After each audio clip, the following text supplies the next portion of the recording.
Hello everyone, I am सुगम। Welcome back. तो कैसे हो आप सब? आई होप आप सब अच्छे होंगे। स्वागत है आप सभी का आपके अपने एसपी स्टडी यूट्यूब चैनल पर। तो गाइस, आज हम आपके लिए इस वीडियो में लेकर आए हैं हिस्ट्री के आपके इम्पोर्टेंट क्वेश्चंस जो इस बार के बोर्ड एग्जाम के लिए इम्पोर्टेंट है। उन सारे प्रश्नों को आज हम इस वीडियो में देखने वाले हैं। ठीक है, तो आप इस वीडियो को पूरा देखें। इस वीडियो को आपको बिल्कुल भी स्किप नहीं करना है।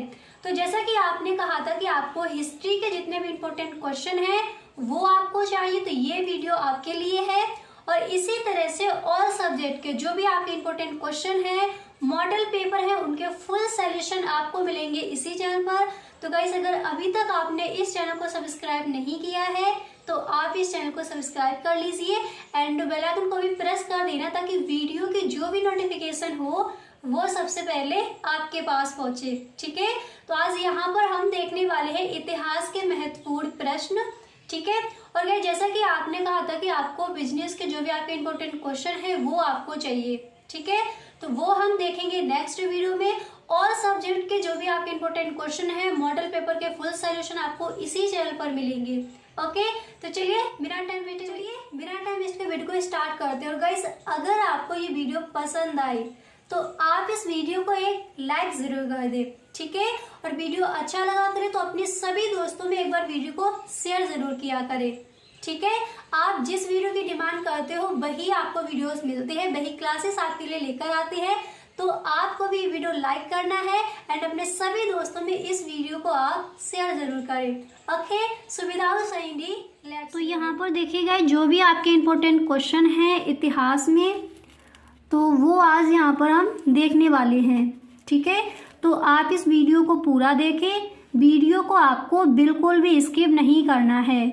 जैसा कि आपने कहा था कि आपको हिस्ट्री के जो इम्पोर्टेंट क्वेश्चन हैं वो आपको चाहिए। ठीक है, तो वही यहाँ पर आज हम लेकर आए हैं। और इसी तरह से आपका हिस्ट्री का जो मॉडल पेपर है उसका भी आपको फुल सॉल्यूशन मिलने वाला है। तो गाइस, अगर अभी तक आपने इस चैनल को सब्सक्राइब नहीं किया है तो आप इस चैनल को सब्सक्राइब कर लीजिए ताकि कोई भी वीडियो आपसे छूटे ना। ठीक है, तो यहाँ पर देखिए फर्स्ट मैंने लिया और ये क्वेश्चन कई बार बोर्ड एग्जाम में रिपीट होता है। ठीक है, कि हड़प्पा सभ्यता को सिंधु घाटी सभ्यता क्यों कहा जाता है। कई बार ये क्वेश्चन पूछा गया है, पेपर उठाकर देखना। ओके, मॉडल पेपर में भी ये क्वेश्चन आपका रखा जाता है। तो हड़प्पा सभ्यता को सिंधु घाटी सभ्यता क्यों कहा जाता है, ये जो क्वेश्चन है इस बार के बोर्ड एग्जाम के लिए इम्पोर्टेंट है। ठीक है, तो देखिए हड़प्पा सभ्यता क्या है। फर्स्ट आप हेडिंग डालोगे हड़प्पा सभ्यता, फिर इसमें आप लिखोगे कि हड़प्पा और मोहनजोदड़ो नगरों के अवशेष मुख्य तौर पर सिंधु नदी या सिंधु नदी घाटी के आसपास से प्राप्त हुए हैं। इस कारण से हड़प्पा सभ्यता को सिंधु घाटी सभ्यता भी कहा जाता है। ठीक है, इस तरह से आप इस प्रश्न का आंसर लिखोगे। अब एक बार दोबारा से देख लीजिए, हड़प्पा सभ्यता को सिंधु घाटी सभ्यता क्यों कहा जाता है। देखिए इसका आंसर क्या हो जाएगा। सबसे पहले आप हेडिंग डालोगे हड़प्पा सभ्यता। ठीक है, हेडिंग डालने के बाद फिर आप लिखोगे कि हड़प्पा सभ्यता और मोहनजोदड़ो नगरों के अवशेष मुख्य तौर पर सिंधु नदी या सिंधु नदी घाटी के आसपास से प्राप्त हुए हैं। इस कारण इसे हड़प्पा सभ्यता को सिंधु घाटी सभ्यता भी कहा जाता है। और क्वेश्चन आपका क्या पूछ रहा था कि हड़प्पा सभ्यता को सिंधु घाटी सभ्यता क्यों कहा जाता है, तो इसलिए कहा जाता है। ठीक है, अच्छे से समझ आ गया। जितने भी क्वेश्चन यहाँ पर आपको बताए जाए हर प्रश्न को आप साथ ही साथ लिखते चलिए। ठीक है, अब इसके बाद देखिए जो आपका नेक्स्ट प्रश्न है वो यहाँ पर क्या है। तो देखिए यहाँ पर जो आपका अगला प्रश्न है तो वो यहाँ पर दिया गया है। पहले प्रश्न को पढ़ते हैं। तो क्वेश्चन है कि अभिलेख से आप क्या समझते हैं, इनका क्या महत्व है। अभिलेख से आप क्या समझते हैं, इनका क्या महत्व है, आपको महत्व बताना है। तो आप पहले हेडिंग डालोगे अभिलेख का महत्व, नहीं तो आप इस तरह से हेडिंग डालोगे अभिलेख। ठीक है, हेडिंग डालने के बाद आप लिखोगे कि अभिलेख उन्हें कहते हैं जो पत्थर, धातु या मिट्टी के बर्तन जैसी कठोर सतह पर खुदे होते हैं। ठीक है, इसके बाद आप लिखोगे कि अभिलेखों में इनके निर्माण की तिथि भी खुदी होती है। इतना लिखने के बाद फिर आप लिखोगे तथा जिन पर तिथि नहीं होती उनका काल निर्धारण लेखन शैली के आधार पर किया जाता है। इसके बाद आप लिखोगे, देखिए, लेखन शैली के आधार पर किया जाता है। इसके बाद आप लिखोगे भारत में प्राचीनतम अभिलेख प्राकृत भाषा में है जिसे सम्राट अशोक ने बनवाया है। ओके, तो इस तरह से आप इस प्रश्न का आंसर लिखोगे। एक बार दोबारा से देख लीजिए कि अभिलेख का महत्व क्या है। तो सबसे पहले हेडिंग डाली है अभिलेख का महत्व या फिर अभिलेख। इसके बाद आप लिखोगे कि अभिलेख उन्हें कहते हैं जो पत्थर, धातु या मिट्टी के बर्तन जैसी कठोर सतह पर खुदे होते हैं। ठीक है, अभिलेखों में इनके निर्माण की तिथि भी खुदी होती है तथा जिन पर तिथि नहीं होती उनका काल निर्धारण लेखन शैली के आधार पर किया जाता है। भारत में प्राचीनतम अभिलेख प्राकृत भाषा में है जिसे सम्राट अशोक ने बनवाया है। ठीक है, तो अभिलेख क्या है, इसका महत्व क्या है, आई होप अच्छे से आपको समझ आ गया होगा। और हड़प्पा सभ्यता को सिंधु घाटी क्यों कहा जाता है वो भी आपने समझ लिया। ठीक है, अब इसके बाद यहाँ पर जो आपका अगला प्रश्न है उसको देखते हैं। जो नेक्स्ट क्वेश्चन है वो यहाँ पर क्या दिया गया है उसको समझिए। तो देखिए, यहाँ पर जो आपका नेक्स्ट प्रश्न है, पहले प्रश्न को पढ़िए। तो क्वेश्चन आपका यहाँ पर दिया गया है कि श्वेतांबर और दिगंबर में क्या अंतर है। ये क्वेश्चन भी कई बार पूछा गया है, पेपर उठाकर देखना, कई बार ये क्वेश्चन आस्क किया गया है बोर्ड एग्जाम में। ठीक है, तो क्वेश्चन है कि श्वेतांबर और दिगंबर में क्या अंतर है। तो सबसे पहले आपको करना क्या है, फर्स्ट आप हेडिंग डालोगे श्वेतांबर और दिगंबर में अंतर। इसके बाद आपको लिखना है कि महावीर स्वामी की, देखिए हेडिंग डालने के बाद फर्स्ट आप हेडिंग डालोगे, उसके बाद आप लिखोगे कि महावीर स्वामी की 468 ईस्वी पूर्व मृत्यु के बाद मगध में भीषण अकाल पड़ा। भद्रबाहु ने नेतृत्व में कुछ जैन दक्षिण भारत चले गए और स्थूलभद्र के नेतृत्व में कुछ लोग मगध में ही रह गए। ठीक है, इस तरह से आप लिखोगे। एंड इसके बाद यहाँ पर देखिए, इतना लिखने के बाद, देखिए इतना लिखने के बाद फिर आप लिखोगे कि स्थूलभद्र के अनुयायियों ने श्वेत वस्त्र धारण करना आरंभ कर दिया। ये पार्श्वनाथ के अनुयायी थे, यही श्वेतांबर कहलाए। अब एक बार इस प्रश्न के आंसर को दोबारा से पढ़िए। ठीक है, श्वेतांबर और दिगंबर में क्या अंतर है इसको एक बार दोबारा से समझ लीजिए। देखिए, फर्स्ट तो आपको हेडिंग डालनी है श्वेतांबर और दिगंबर में अंतर, नहीं तो आप इतनी भी हेडिंग डाल सकते हो। फिर आप लिखोगे कि महावीर स्वामी की 468 ईस्वी पूर्व मृत्यु के बाद मगध में भीषण अकाल पड़ा। भद्रबाहु ने नेतृत्व में कुछ जैन दक्षिण भारत चले गए और स्थूलभद्र के नेतृत्व में कुछ लोग मगध में ही रह गए। अब यहाँ पर समझिए कि श्वेतांबर है क्या। देखिए, स्थूलभद्र के अनुयायियों ने श्वेत वस्त्र धारण करना आरंभ कर दिया। ये पार्श्वनाथ के अनुयायी थे, यही श्वेतांबर कहलाए। ठीक है, इस तरह से। अब इसके बाद देखिए दिगंबर क्या है। देखिए, भद्रबाहु के अनुयायी महावीर स्वामी के अनुयायी बने रहे थे, नग्न रहते थे। ठीक है, इतना लिखने के बाद अब यहाँ पर देखिए, इतना लिखने के बाद आप लिखोगे कि जैन धर्म के सिद्धांतों का सख्ती से पालन करते थे ये लोग दिगंबर कहलाए। तो श्वेतांबर और दिगंबर में क्या अंतर है? आई होप आपको ये चीज़ अच्छे से क्लियर हो गई होगी। ठीक है, अब इसके बाद यहाँ पर जो आपका नेक्स्ट है उसको देखिए। इसके बाद यहाँ पर जो आपका अगला प्रश्न है तो वो यहाँ पर दिया गया है। देखिए यहाँ पर जो नेक्स्ट क्वेश्चन है उसको पढ़िए कि हड़प्पा सभ्यता को कांस्ययुगीन सभ्यता क्यों कहा जाता है, और हड़प्पा सभ्यता को सिंधु घाटी की सभ्यता क्यों कहा जाता है वो आपने देख लिया। ठीक है, इसके बाद जो अगला क्वेश्चन है उसको देखिए। तो नेक्स्ट प्रश्न यहाँ पर है कि हड़प्पा सभ्यता को कांस्ययुगीन सभ्यता क्यों कहा जाता है, तो आप हेडिंग डालोगे हड़प्पा सभ्यता। ठीक है, इसके बाद आपको लिखना है कि हड़प्पा सभ्यता को कांस्ययुगीन सभ्यता इसलिए कहा जाता है क्योंकि यहाँ पर लोगों ने औजार बनाने के लिए तांबे और टिन धातु को मिलाकर कांस्य धातु का उपयोग किया था।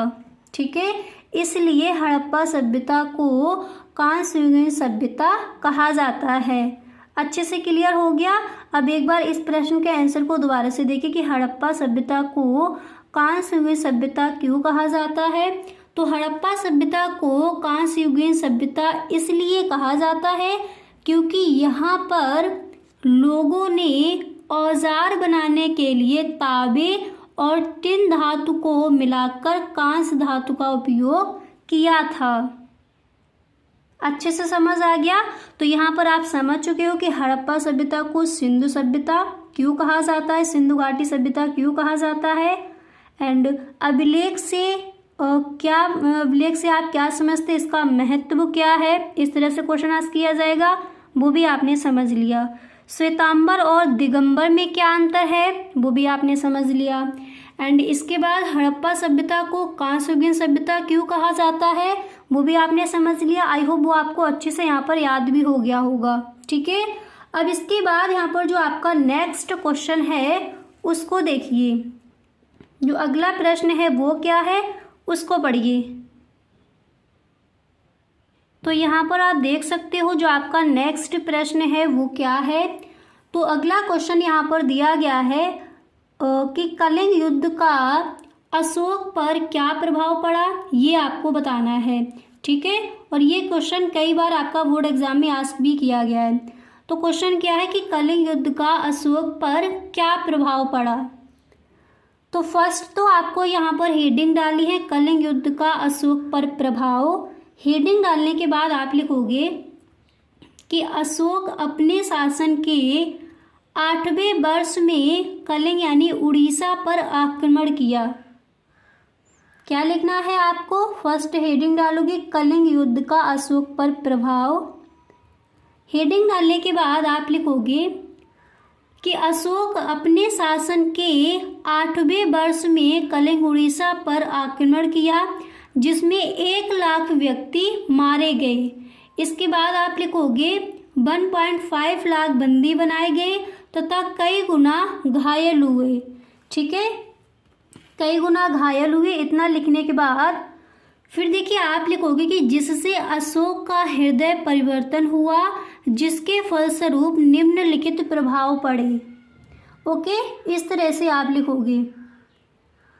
तो कलिंग युद्ध का अशोक पर प्रभाव क्या है, पहले आपको क्या लिखना है कि अशोक अपने शासन के 8वें वर्ष में कलिंग यानी उड़ीसा पर आक्रमण किया जिसमें 1 लाख व्यक्ति मारे गए, और यहाँ पर लिखना है कि 1.5 लाख बंदी बनाए गए तथा कई गुना घायल हुए जिससे अशोक का हृदय परिवर्तन हुआ जिसके फलस्वरूप निम्नलिखित प्रभाव पड़े। अब वो प्रभाव कौन कौन से हैं वो आपको पॉइंट बाय पॉइंट यहाँ पर लिखकर बताना है।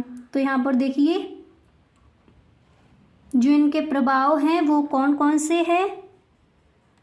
तो फर्स्ट आपको यहाँ पर इस तरह से पॉइंट डालना है, फिर आप लिखोगे उसे युद्ध से घृणा हो गई तथा जीवन भर युद्ध ना करने की प्रतिज्ञा की।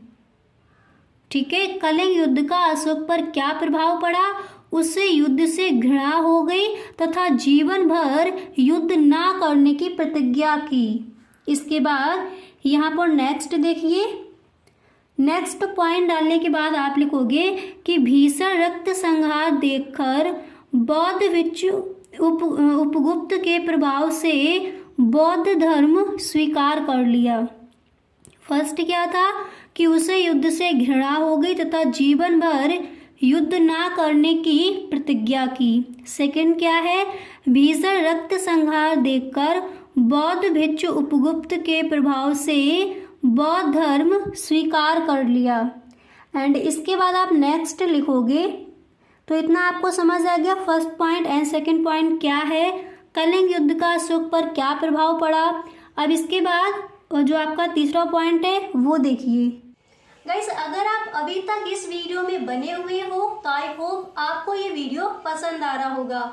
अगर सच में ये वीडियो आपको अच्छा लग रहा है तो आप इस वीडियो को एक लाइक जरूर कर दें, और यदि आप इस चैनल पर पहली बार आए हो तो इस चैनल को सब्सक्राइब कर लेना एंड बेल आइकन को भी प्रेस कर देना ताकि वीडियो की जो भी नोटिफिकेशन हो वो सबसे पहले आपके पास पहुंचे। अब यहाँ पर देखिए, जो आपका तीसरा पॉइंट है वो आपको लिखना है कि कलिंग युद्ध के बाद अशोक शांतिवादी हो गया तथा राज्य विस्तार की नीति का परित्याग कर दिया।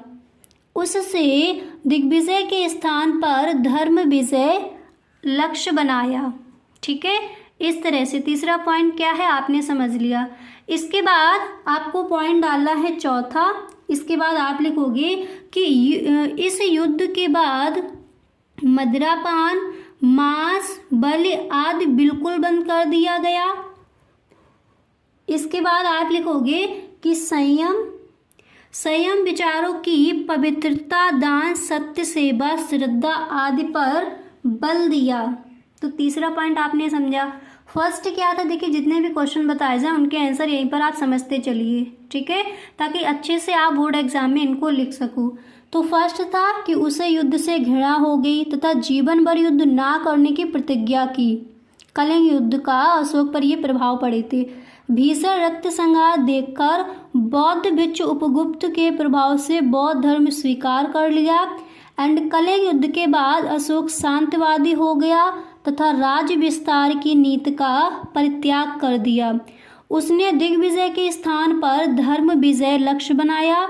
इस युद्ध के बाद मदिरापान, मांस, बलि आदि बिल्कुल बंद करा दिया गया। संयम विचारों की पवित्रता, दया, दान, सत्य, सेवा, श्रद्धा आदि पर बल दिया। ठीक है, इस तरह से आप लिखोगे। अच्छे से क्लियर हो गया। अब इसके बाद आगे देखते हैं। अब इसके बाद यहाँ पर देखिए, जो आपका छठा क्वेश्चन है तो वो क्या दिया गया है उसको समझते हैं। ठीक है, जो छठा प्रश्न है वो क्या है, तो क्वेश्चन है, देखिए यहाँ पर जो आपका प्रश्न है तो प्रश्न आपका दिया गया है कि महाभारत के महत्व पर प्रकाश डालिए। ये भी आपका इम्पोर्टेंट है, तैयार कर लीजिए। महाभारत के महत्व पर प्रकाश डालिए। तो सबसे पहले आपको करना क्या है, महाभारत के महत्व, इस तरह से आप हेडिंग डालोगे। हेडिंग डालने के बाद आपको लिखना है कि महाभारत भारतीय संस्कृति तथा हिंदू धर्म के विकास का लेखा जोखा है। इसके बाद आप लिखोगे यह एक बहुआयामी ग्रंथ है। इसमें समाज के सभी अंग जैसे राजनीति, धर्म, दर्शन तथा आदर्श की झलक मिलती है। आदर्श की झलक मिलती है। इसके बाद आप लिखोगे कि इसमें युद्ध व शांति, सद्गुण व दुर्गुण की व्याख्या की गई है। इसके बाद आपको लिखना है कि भारतीय इतिहास, देखिए इसके बाद आप लिखोगे भारतीय इतिहास का महत्वपूर्ण स्रोत है। रूपक कथाएं संभवतः काल्पनिक हैं। निश्चित रूप से सामाजिक मूल्यों के अध्ययन के लिए महाभारत एक अच्छा स्रोत है। ठीक है, इस तरह से आप इस प्रश्न का आंसर लिखोगे। एक बार दोबारा से देख लीजिए और इन सारे प्रश्नों को आपको यहीं पर याद कर लेना है। वीडियो आप इस तरह से देखिए। तो फर्स्ट आप लिखोगे कि महाभारत भारतीय संस्कृत तथा हिंदू धर्म के विकास का लेखा जोखा है। यह एक बहुआयामी ग्रंथ है। इसमें समाज के सभी अंग जैसे राजनीति, धर्म, दर्शन तथा आदर्श की झलक मिलती है। इसमें युद्ध व शांति, सद्गुण व दुर्गुण की व्याख्या की गई है। भारतीय इतिहास का महत्वपूर्ण स्रोत है। रूपक कथाएं संभवतः काल्पनिक है। निश्चित रूप से सामाजिक मूल्यों के अध्ययन के लिए महाभारत एक अच्छा स्रोत है। इसके बाद आप लिखोगे इस प्रकार, देखिए अच्छा स्रोत है, इतना लिखने के बाद फिर आपको लिखना है कि इस प्रकार महाभारत की महत्ता को समझा जा सकता है। क्लियर? इस तरह से आप इस प्रश्न का जो आंसर है वो आप इस तरह से लिखकर आओगे बोर्ड एग्जाम में। एक बार देख लीजिए, अगर आपको स्क्रीनशॉट लेना है तो आप स्क्रीनशॉट भी ले सकते हो। ठीक है, इस तरह से आप इस प्रश्न का आंसर लिखकर आओगे तो अच्छे से क्लियर हो गया। अब देखिए गाइस, कुछ और भी आपके इंपॉर्टेंट क्वेश्चंस हैं, उनको हम देखेंगे नेक्स्ट वीडियो में। ओके, तो आज के लिए बस इतना ही। अब मिलते हैं नेक्स्ट वीडियो में। अगर सच में वीडियो अच्छा लगा है तो अपने सभी दोस्तों में इस वीडियो को आप एक बार शेयर ज़रूर करें। Okay, thank you so much. तो गाइस, कैसा लगा वीडियो? आई होप ये वीडियो आपको पसंद आया होगा। अगर सच में ये वीडियो आपको अच्छा लगा है तो please tell me in the comment box. Okay, और गाइस अगर अभी तक आपने चैनल सब्सक्राइब नहीं किया है तो प्लीज़ आप इस चैनल को सब्सक्राइब कर लीजिए। Okay, thank you so much.